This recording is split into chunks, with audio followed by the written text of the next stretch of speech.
Esse vídeo é para falar um pouco de tudo aquilo que não te contaram sobre as ações e sobre o mercado financeiro. Para começar, uma coisa que nunca te falaram é que as ações são os únicos investimentos que no longo prazo conseguem proteger o seu capital contra a inflação. Uma coisa que nunca se deve fazer é comparar investimento, porque cada investimento se presta a um tipo de perfil e também a um tipo de retorno esperado. Mas aqui eu vou mostrar um gráfico de 1802 até 2002, comparando alguns investimentos na bolsa americana. Então, $1 investido em 1802 até 2002, ou seja, durante 210 anos de bolsa americana, ele se tornaria $704 mil, $997 aproximadamente. Ou seja, um retorno anual descontando a inflação de 6,6%. Agora, se você tivesse pego o seu $1 lá em 1802 e investido durante 210 anos nos títulos do governo, e aqui a gente tem dois tipos de títulos, os bonds e os bills. Os bonds você teria $1.778, enquanto nos bills você teria $281 apenas. Ou seja, nos bonds você teria 3,6% de retorno descontando a inflação e nos bills 2,7% ao ano de retorno descontando a inflação. Comparando com as ações, 704,997, vamos arredondar para $705 mil. Então, $1 se tornaria $705 mil, enquanto nos títulos 1.778, $281. Agora, se você comparar o retorno das ações nesse tempo com o ouro, $1 em ouro há 210 anos se tornaria $4,52, ou seja, um retorno de 0,7% ao ano. E se você investisse no próprio dólar, ou seja, em moeda, você teria perdido dinheiro. O seu dólar se tornaria 5 cents. ou seja, um retorno negativo de menos 1,4% ao ano. Enfim, isso mostra que moeda não é investimento, é apenas uma reserva de valor. Você coloca o seu dinheiro em alguma moeda forte para eventuais crises, mas não como um investimento. Comparando todos esses, a moeda e o ouro foram os piores tipos de retorno. Os títulos um pouco melhor, mas também nada expressivo. Agora as ações, 705 mil dólares. $1 se tornaria em 705 mil dólares. Imagina o cara que colocou lá em 210 anos atrás, $1.000. Enfim, isso aqui mostra que ações não é tão arriscado igual todo mundo fala. Depende da forma como você investe. Se você investe em empresas boas e se beneficia do lucro dessas empresas no longo prazo, você, claro que vai ter um retorno muito maior, muito mais expressivo. Agora, uma outra coisa que ninguém te falou também, e eu vou mostrar aqui, porque alguns podem falar: ah, mas esse gráfico aí que você está mostrando é da Bolsa Americana, eu quero ver da Bolsa Brasileira. Porque a Bolsa Americana a gente sabe que é de um país com economia mais estabilizada, mais forte. Agora vamos ver, será que o Brasil, na Bolsa Brasileira, isso vai se repetir? Então eu procurei esse gráfico aqui, ó, que compara um pouco dos tipos de investimentos. Ele compara o euro, que é essa linha azul clara aqui, com o dólar, com o CDI, com a poupança, com o ouro e com a Ibovespa. A Ibovespa é esse vermelho. Desde 2002 até 2014, ou seja, um intervalo bem menor. É claro que quanto mais você vai aumentando esse intervalo, mais vai aumentando também a discrepância entre a evolução das ações com a evolução dos outros investimentos. Mas vamos pegar um intervalo mais curto, um intervalo aqui de 12 anos apenas. Repare que a Ibovespa chegou aqui no final igual o CDI. Já o ouro e a poupança, com esse retorno bem abaixo aqui, ó, o Ibovespa 409,6%, já o CDI 396%, o ouro 258%, a poupança 234%, o euro 88,9% e o dólar 66,6%. Ou seja, por mais que a bolsa tenha caído, e ela vem caindo aqui, ó, nos últimos anos, ó, desde 2011 para frente, por mais que ela tenha caído, ela ainda foi o dobro da poupança, ela ainda foi muito maior do que qualquer investimento em moeda, e ela foi um pouco maior ainda que investimento em CDI.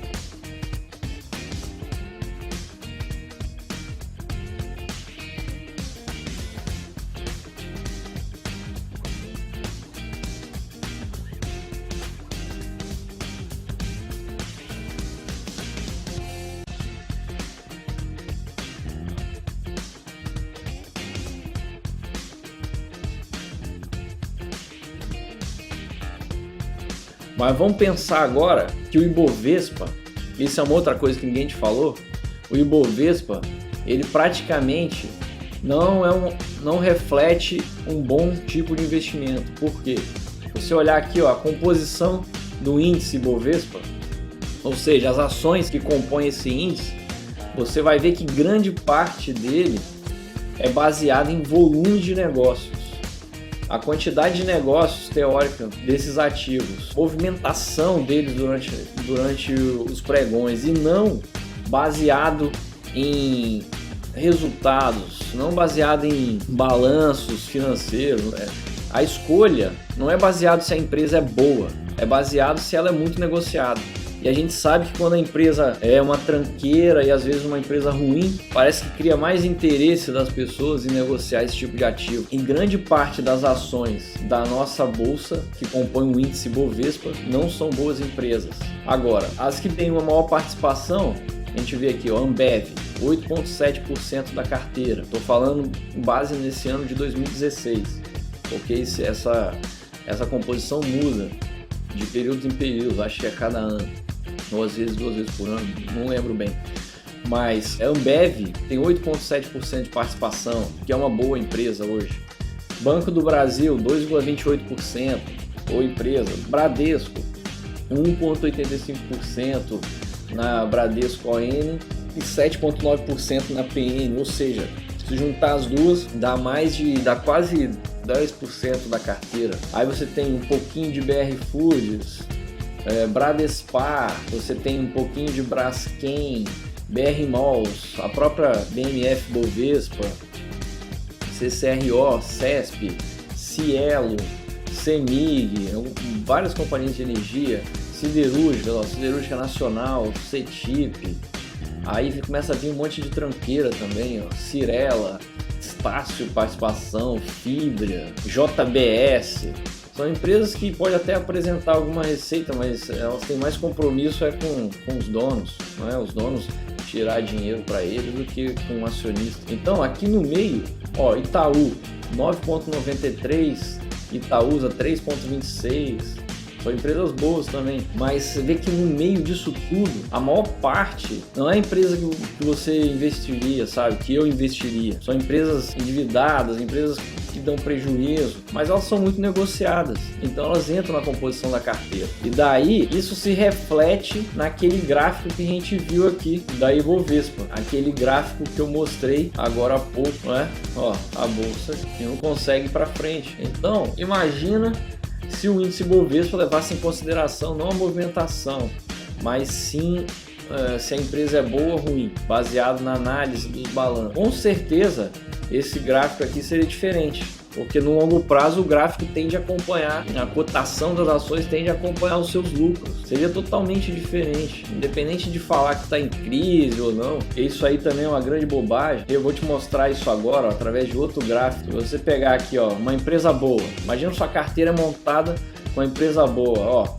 De 2004 até 2016, a Ambev saiu de R$ 1,50 para 18. Ó, com toda a queda da bolsa, a bolsa caiu aqui, ó, em 2008. Começou a cair, ó. A Ambev saiu de 4 para 2,30.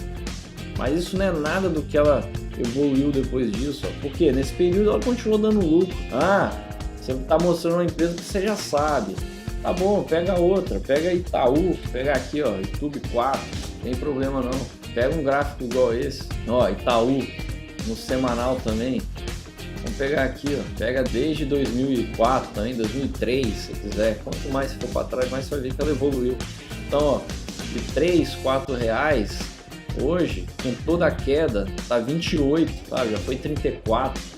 Mas você vê que é um gráfico que, apesar de subir e descer, isso é renda variável, né? Isso é bolsa, isso não é renda fixa que só varia para cima, isso é renda variável, sobe, desce. Apesar desse fluxo, ela está em 28, porque nesse tempo esse banco aqui, ó, teve lucro recorde ano após ano. Então imagina se você monta a sua carteira com empresas boas, com balanços bons e fica nelas diversificadamente, é claro, várias empresas dessas, porque às vezes você vai errar.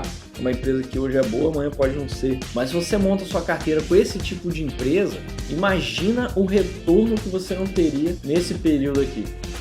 Sabe, o Ibovespa não pode ser uma referência, porque a gente não investe em Ibovespa. A menos que você compra o índice em Ibovespa, mas a gente não faz isso, a gente escolhe as nossas ações. Então, o retorno é muito maior do que isso. Até nesse gráfico que eu mostrei aqui, ó, o gráfico americano, isso aqui é a média da bolsa americana. Imagina quem investiu apenas em empresas boas e se manteve. Esse retorno aqui é muito maior do que $1 se tornar 705 mil dólares. Então não se compara investimento. Mas as ações, elas conseguem proteger o seu patrimônio, o seu investimento contra a inflação. Porque as empresas sempre corrigem o preço dos produtos e dos serviços acima da inflação. Então eles usam até desculpa, né, da crise, a inflação subiu, então por isso que a gente subiu. Só que a inflação foi de 10%, eles subiram 15%, 20%. Então eles sempre dão um jeito de lucrar, de ganhar mais com isso. As empresas boas que têm caixa, na hora da crise ela compra aquelas que estão falindo e aumenta mais ainda a sua participação de mercado, ela cresce muito mais. Isso aconteceu com várias empresas aqui no Brasil. Em momentos de crise, ela se tornou ainda mais forte. Então esse papo de crise para a microeconomia, para o que está acontecendo dentro aqui das grandes empresas, das boas empresas, isso aí não é desculpa. Para eles é até uma chance, né? Uma oportunidade. Crise, no ideograma chinês, é crivo, né? Oportunidade, é uma peneira onde os bons ficam melhores ainda e os fracos desaparecem. Prova disso, você não deve levar em conta essas coisas. Eu vou mostrar um outro gráfico aqui, ó, de uma coisa que ninguém te falou também. Que se você olhar a nossa economia, por que a nossa bolsa aqui, ó, de 2002 até 2008 subiu desse jeito, aí depois caiu? Ah, foi a crise, foi o governo. Nada, basta olhar aqui, ó. Quando a bolsa sobe, é porque tem dinheiro entrando na economia. Quando a bolsa cai, é porque tem dinheiro saindo da economia. E esses fluxos que fazem o movimento subir ou descer. Mas no longo prazo, ela tende a acompanhar o lucro das empresas e subir. Vou te mostrar um outro gráfico aqui, ó, que vai fazer você pensar mais um pouco. Esse aqui é o gráfico da Ibovespa de 2004 até hoje. Então, ó, 2004 até 2008 subiu expressivamente. Depois caiu de vez, né? Caiu de 73 mil pontos para aqui 29 mil pontos, crise lá do subprime, que a gente sabe. Depois ela subiu tudo de novo no ano seguinte e de 2010 até hoje ela vem caindo. Agora compara esse gráfico aqui do Ibovespa com esse gráfico aqui, ó. Esse é o gráfico do petróleo. Petróleo Brent negociado na bolsa britânica. Então, ó, a bolsa inglesa aqui, ó. De 2004 até 2008, o petróleo saiu de 20 e poucos dólares, né? 20 dólares até quase 150 dólares, 147 dólares. Então, olha a subida que deu, ó. Aí chegou aqui em 2008 de 147 dólares, despencou de novo para 34 dólares. Olha o nosso gráfico da Ibovespa, ó. Mesma coisa. Depois o petróleo se recuperou dos seus 30 e poucos dólares, foi de novo para 127. E a nossa bolsa, ó, quase foi lá perto do topo também, igual a ele. Subiu de novo. E desde lá o petróleo vem caindo. Hoje caiu depois para 25 dólares e hoje já está 48 dólares. A nossa bolsa também, desde lá, vem caindo. Então, o que você acha? Você acha que é por que a nossa bolsa cai? Porque a nossa bolsa, assim como a nossa economia, está muito ligada ao petróleo. Simples assim. Petróleo estando alto, é dinheiro entrando aqui na nossa economia. Então tudo fica bom. Se você olhar, os imóveis sobem de preço. Nessa época aqui não era só a bolsa que subia. Os imóveis também. Tinha dinheiro na economia, todo mundo estava comprando. Comprava até mais caro, porque sabia que ia vender mais caro ainda para o próximo. Até a hora que eles falaram, e agora? Devolve o nosso dinheiro. E aí a bomba estourou na mão de quem tinha comprado aqui no topo. Comprou imóvel caro, não tiveram como pagar, não tinha como vender para o próximo, porque não tinha o próximo. O dinheiro foi tirado da economia. É o que vocês estão vendo aí.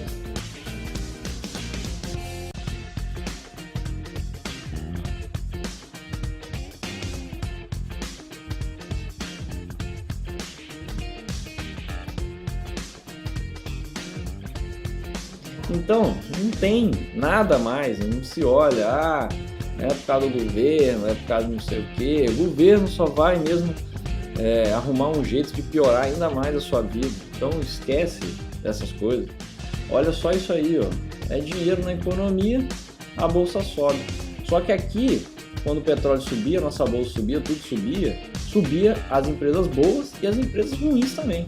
Então as porcarias tranqueiras que compõem o Bovespa subia também. Agora imagina as empresas boas, subia muito mais. É o gráfico que eu te mostrei da Ambev, é o gráfico da Itaú, é o gráfico, por exemplo, de um Bradesco.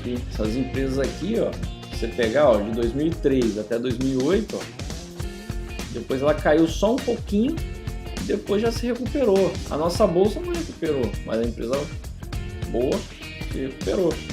Então a bolsa como um todo não se recuperou. Apesar de não ter dinheiro entrando, essas ações subiram. Imagina quando o dinheiro entrar de novo, né? E se não entrar, também não importa, essas ações aqui continuam dando lucro, sabe? Você vai se beneficiar do lucro das empresas e não de cotação, de quanto que ela subiu. se tem crise, se não tem crise. E aqui são negócios que até na crise eles dão lucro. Isso é um negócio bom. O Warren Buffett falava isso. Você tem que investir numa empresa que até se ela for governada por um idiota, ela continua dando lucro. Até no meio de crise ela vai continuar dando lucro. Sabe? Até com um governo ruim, com um país ruim, mesmo assim ela vai achar um jeito de ter lucro. Essa é a boa empresa para você investir. Então esse tipo de setores, de negócio que você tem que procurar. Você fala, pô, então o petróleo subiu, levou a nossa economia lá para cima, ela é totalmente dependente dele, mas repara, uma outra coisa que eu vou te mostrar também aqui que ninguém te falou sobre o mercado financeiro. Esse outro gráfico aqui, ó, e esses gráficos são tudo gráficos oficiais da Ibovespa, dados da bolsa, sabe? São gráficos públicos. Você pode procurar depois. Esse que eu estou te mostrando são os dados da bolsa. Ele mostra o fluxo de investidores na bolsa brasileira e também compara com a evolução do índice. Esse vermelhinho aqui, ó, é o Ibovespa. Começa em 2007 esse gráfico, sobe aqui até 2008, depois cai, depois sobe e vem caindo até hoje. Esse gráfico verde é o fluxo de investidores estrangeiros, quanto que eles estão entrando ou saindo do mercado. E aqui o azulzinho é o investidor pessoa física, é o sardinha, é o pequeno investidor. Uma coisa que você tem que prestar atenção nesse gráfico e que me chamou a atenção, por isso que eu vou mostrar ele para você, e ninguém vai te falar isso num curso, não vai te falar no jornal, na CBN, Jornal Nacional, não vou te falar, é isso aqui, ó, que em 2013, se você olhar o gráfico da bolsa, em 2013 ela começou a cair bastante. Então, ó, em 2008 caiu, 9 recuperou, 11 caiu, 12 deu uma subida, aí 12 caiu de novo, aí subiu. Quando chegou 2013, ela entregou os pontos, jogou a toalha aqui, ó, começou a cair. Então, de 2013, quando a pessoa física já estava saindo, lá em 2011, com medo, né? Porque ela perdeu dinheiro lá, viu o dinheiro dela diminuir naquela crise de 2008. Então ela viu caindo de novo, ela começa a desistir, a vender suas ações, saindo pouco a pouco, ó. Então saindo até hoje, ó, pessoa física indo embora da bolsa. Alguns porque não aguenta mais perder, outros porque foram fazer trade com seu dinheiro e já não estão mais aguentando, outros que ficam olhando notícia, outros que acham que é o fim do mundo, que o Brasil vai virar comunista, enfim. Pessoa física está saindo. Em 2013, o investidor estrangeiro estava praticamente zerado na bolsa, seus investimentos, porque aqui, ó, em 2007 ele tinha alguma coisa, 2008 ele vendeu bastante, ele ficou bem vendido em menos 25 bilhões aqui, ó, de dólares, né? Esse gráfico é dolarizado. Ele volta a comprar quando a bolsa chega lá no fundo de 2008 e aí ele fica aqui praticamente zerado, subiu um pouquinho aqui em 2012, 6 bilhões, em 2013 ficou até um pouco negativo e quando a bolsa entrega os pontos, pessoa física fala, vou sair, o estrangeiro entra com força. Então, ó, de 2013 até hoje, eles nunca estiveram tão comprados na bolsa brasileira. Esse é o ponto que eu quero falar para vocês. 62 bilhões. Então, é muita grana, sabe? Eles nunca tiveram tão comprados. Se o Brasil, se as empresas brasileiras estivessem tão ruins assim, você acha que os grandes investidores, os caras que sabem mesmo, eles estariam entrando assim? Saíam com 62 bilhões, quase 63 bilhões de dólares na bolsa brasileira. Você acha que ele ia estar tão comprado assim igual eles estão hoje? Então, uma coisa para se pensar, ó, as pessoas físicas saindo, a bolsa caindo e o investidor estrangeiro comprando cada vez mais, ó, disfarçadamente, ó, às vezes vende um pouco, compra um pouco, tal, mas no geral ele está comprando, está enchendo o bolso, então enchendo o caminhão dele de ação brasileira. E aí, o que você me diz? Você acha que eles iam fazer isso se eles não vissem valor nas empresas brasileiras? Então, esse gráfico aqui ele mostra exatamente isso aí.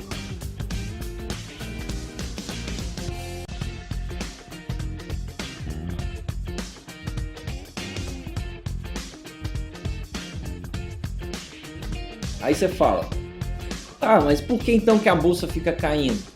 Se é o investidor estrangeiro que consegue movimentar. Enfim, existe também uma outra coisa. Nesse tempo, o Brasil perdeu o famoso grau de investimento que ele tinha ganhado em 2008. Então, vou pegar aqui a Bovespa de novo. Em 2008, a bolsa aqui em cima, Lula comemora, Brasil ganha o grau de investimento. Então, ó, quando a bolsa estava aqui embaixo, o Brasil não tinha grau de investimento. Ela subiu. Quando chegou aqui no topo, o Brasil ganhou o grau de investimento. Então, todo mundo empolgado, grau de investimento, começa a comprar. Alguns fundos que tem no seu estatuto que só pode comprar ação de país que tem grau de investimento, começa a comprar ação brasileira e tal.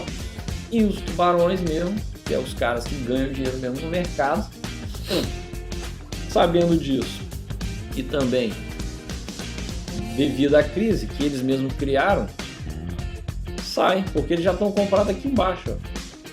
E aí, ó, desaba.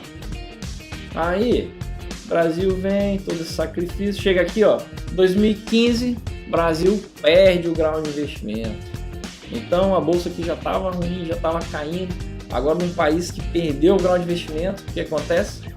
Aqueles fundos lá de fora, alguns aqui de dentro, que só podem investir em ação de país que tem grau de investimento, se veem obrigados a vender. Então eles são obrigados a vender as ações brasileiras. Então, na verdade, quando você vê aqui esse fluxo, é porque as ações estão trocando de mão. Simplesmente. Então um fundão lá de fora, cheio do dinheiro, cheio das ações aqui do Brasil, cheio de Petrobras, de Vale, de Ambev, de todas as ações, agora que são de um país que não tem grau de investimento, são obrigados a vender. Isso derruba o preço. E vou te falar mais uma coisa que não te falaram sobre o mercado financeiro.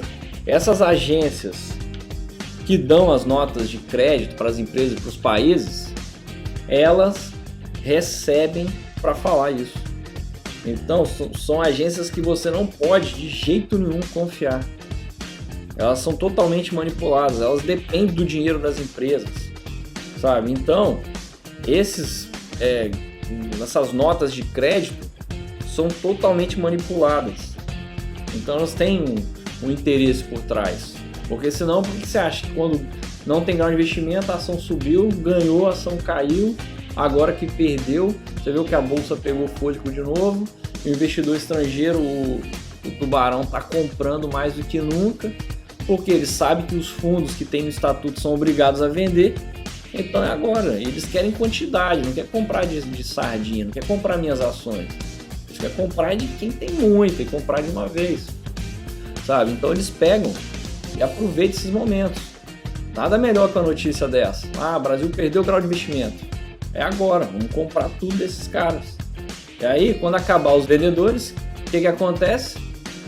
Só tem uma coisa a acontecer: comprar dos outros. E é isso que eu vou te mostrar agora. Como funciona o book de ofertas, que é outra coisa que ninguém te falou, não é? Esse aqui, ó, é um book fictício que eu criei só para explicar como é que funciona isso aí. Vamos imaginar que você tem uma determinada ação na bolsa e que no sistema da bolsa você tem os compradores e os vendedores, as ofertas. O melhor comprador está desse lado aqui, ó. Ele fala, eu compro a R$10. Aí o outro fala, não, eu só compro a R$9,50. Então ele não tem preferência na fila, a preferência é de quem compra mais caro. O sistema da bolsa ele já faz isso automaticamente.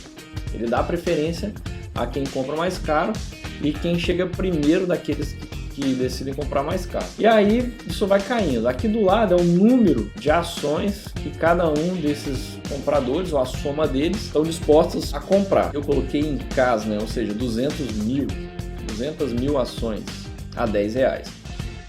E isso vai seguindo até, sei lá, um cara que tá lá embaixo, fala, não, eu só compro se for R$1. Então esse cara não tem preferência, ele compra só se for R$1. Ele é o último aqui da fila. Agora, da ponta dos vendedores, já é o contrário. Quem resolver vender mais barato tem preferência. O sistema você vai sempre comprar de quem vende mais barato. Você coloca uma ordem a mercado, dizendo, eu compro qualquer preço. O sistema automaticamente compra desse cara aí que está vendendo a 10,5. Não vai comprar aqui do cara que compra 15. Mesmo que você coloque uma ordem lá, não, eu quero comprar a 17. Aí o sistema da bolsa entende que, se você compra a 17, então melhor ainda é comprar 10. Ele vai comprar para você a 10. Ele segue essa ordem aqui. Então, imagina que os vendedores, você tem um cara que vende a 10,5, só vende se for a 11, até um cara que falou, não, só vende se for 19,5. Esse cara é o último da fila também, ele só aceita vender se for muito caro.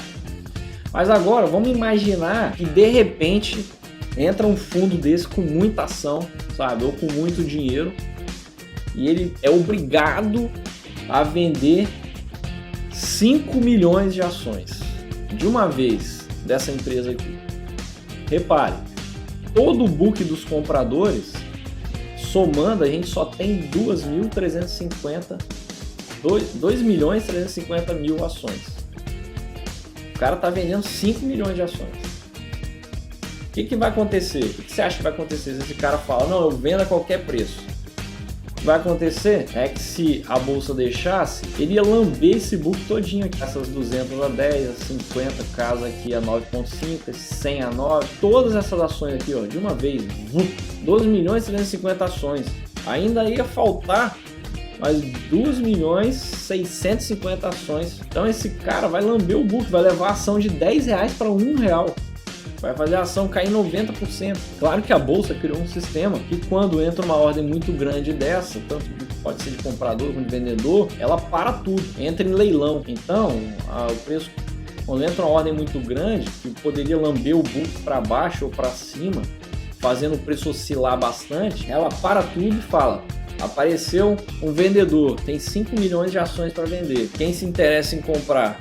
Aí dá tempo de formar a contraparte. E esses caras que estão no book, mais outros que vão entrar. Então todos esses vendedores aqui vão pensar, o cara tá vendendo aí. Será que eu não devo vender? Ou, agora eu vou vender, vou pôr aí nesse preço. Ou às vezes tinha um cara que ia vender uma grande quantidade, comprar uma grande quantidade. Ele pode entrar, dá tempo dele entrar. A bolsa trava tudo durante um período, de acordo com o número de ações, né? Para dar tempo de formar a contraparte, pelo menos não fazer o preço oscilar tanto. Então é assim que funciona. Por isso que às vezes uma ação despenca ou sobe demais, no outro dia já corrige para as médias e volta à normalidade, porque um fluxo muito grande de compra e de venda de uma vez, fluxo desse assim isolado de um fundo que entrou, a gente nunca vai saber quem foi, qual agente que fez isso, mas ele tem poder de movimentar a ação muito. Agora, se esse fluxo continua dia após dia, um dia aparece um, outro dia aparece outro, vendendo as suas ações, aí é aquilo que você vê, aqueles gráficos despencando, a ação fica 2 anos caindo, ou 2 anos subindo, pode ser também, que é o caso contrário, né?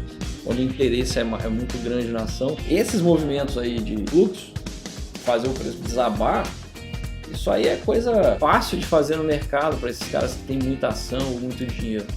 Porque normalmente o volume negociado por dia de uma ação de uma empresa é muito pequeno comparado ao número de ações que ela tem. Então uma empresa lá que tem 5 bilhões de ações emitidas no mercado, negocia 2% ao dia, vai ficar dando liquidez, girando. Só quando entra mesmo um fator externo igual a esse, um fundo que é obrigado a vender, ele já tem uma cacetada de ação há muitos anos, aí vários fundos são obrigados a vender, porque agora o estatuto dele não permite mais, aí você vê uma ação desabar assim, desse jeito, ou subir pra caramba.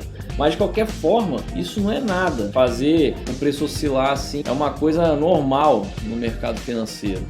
Eu mesmo já vi empresas abrirem a menos 30%, sabe? O OGX, eu vi uma vez, na abertura já estava 30% negativo. Era alguém vendendo 5 milhões de ações, colocou para vender, entrou em leilão, derrubou o preço. Depois descobriram que parece que era o próprio Ike Batista que estava vendendo, sem falar nada para ninguém. Quando tem um grande acionista que vai vender uma grande quantidade assim, ele tem que comunicar o mercado, principalmente se ele é controlador, né? Enfim, isso acontece E é mais ou menos assim que funciona. Então, quando você olha para um gráfico e vê desabando, ou vê subindo demais, nada mais normal, sabe? É um fluxo grande que entrou. Isso não tem nada a ver se a empresa é boa, se ela é ruim. É claro que se esse fluxo continua, então imagina isso aqui, ó, o Itaú. Aqui, ó, ela caiu bastante. Caiu aqui de 20 para 14. Aqui é um grande fluxo que entrou essas semanas aqui. Mas depois voltou. Aí depois caiu de novo. Mas se você olhar no longo prazo, com todos esses movimentos de ida e vinda, ele continua subindo. Então, cada momento desse aqui, ó, que ela dava uma queda expressiva ou uma subida expressiva, era um grande fluxo desse de capital que vinha lambendo todas as ordens, por algum motivo, comprando ou vendendo uma grande quantidade. Mas, no final das contas, o que vale mesmo é se ela teve lucro, se ela continuar uma boa empresa. Porque aí o interesse em comprar essa ação sempre vai ser maior, vai fazer a cotação subir. Isso é mais uma coisa que ninguém te falou sobre a Bolsa de Valores, sobre as ações e sobre o mercado financeiro. Então esse vídeo foi para exemplificar um pouco do que vocês vão aprender no meu curso sobre Bolsa de Valores e mercado financeiro. É claro que em 45 minutos aqui de vídeo, aproximadamente, você não tem como aprender tudo isso. A ideia desse curso surgiu justamente por isso. Várias pessoas me encontravam e falavam, você investe em ações, eu vejo aí como é que você faz. Então eu ficava explicando para um, para outro.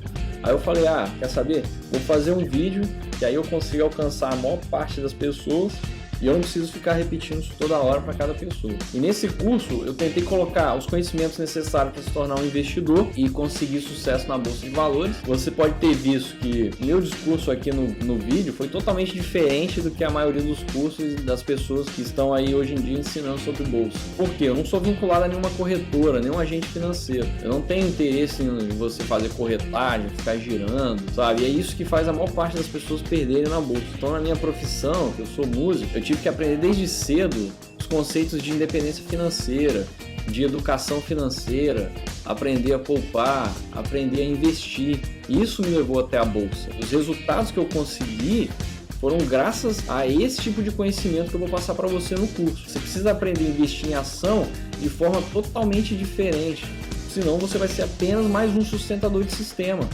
Você vai ser o cara que vai pagar a corretagem, vai pagar o imposto para o governo, vai pagar o lucro da contraparte vencedora, vai continuar fazendo tudo do mesmo jeito. Então esse curso não vende a ilusão de ganhar dinheiro fácil e rápido, e comprar e vender, se tornar um trade, descobrir o tempo, o time do mercado, a hora certa de vender, de comprar, não. Esse curso te ensina a forma correta e eficiente de remunerar seu capital com ações. Então, o capital do seu trabalho poupado, como você vai fazer para rentabilizar, para remunerar esse capital de forma eficiente. É claro, preservando sua saúde física e emocional, que é o mais importante. Se você olhar todas as pessoas que acumularam capital, elas sempre estiveram ligadas a algumas empresas de valor, porque nenhum outro tipo de investimento conseguiu superar o investimento em ações. Então, se você quer também alcançar seus sonhos, assim como eu consegui, quer conseguir alcançar sua independência financeira, viver tranquilo, e no final eu vou mostrar o processo passo a passo do que eu fiz e do que eu faço para proceder no mercado de ações. Espero que vocês tenham gostado desse vídeo e eu desejo a todos sucesso em seus investimentos e principalmente na sua vida. Um abraço e até a próxima.